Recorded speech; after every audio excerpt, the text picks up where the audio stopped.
I honestly never knew that this many people were interested in what people do on the internet, you know, and fashion, and that's super exciting.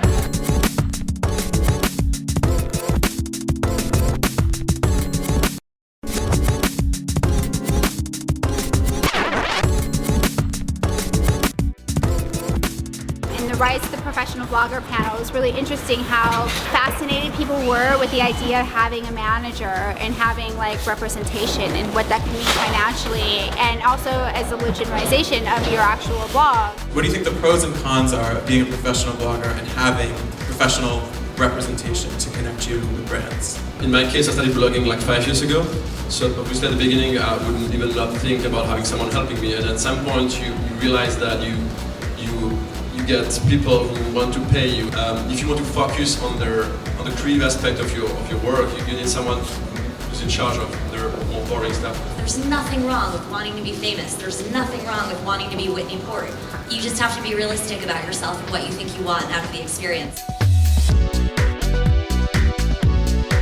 I don't have a manager, I don't have an agent, I don't have an assistant.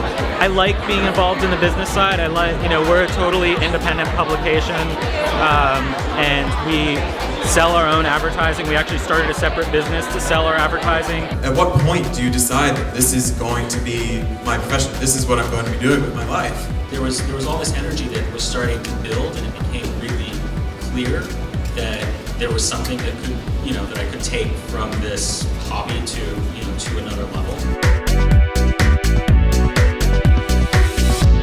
It was also really interesting to hear the bloggers who have been around for a while, like Wendy Lamb of Nitrolicious, Yvonne Rodek from Face Hunter, and you know, Joshua Rubin from Pool Hunting, who've been doing it for so long, and so they've really seen the industry change over time. I think it's important that everything is just upheld with the most integrity. It's about doing projects that fit your image and fit your blog, and not doing too many things at once just because of like she was saying, because of money.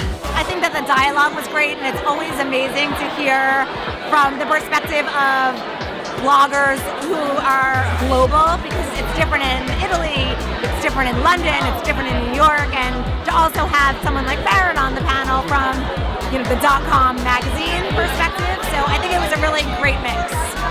I guess the one thing I would say about working with brands is that you only get one first chance.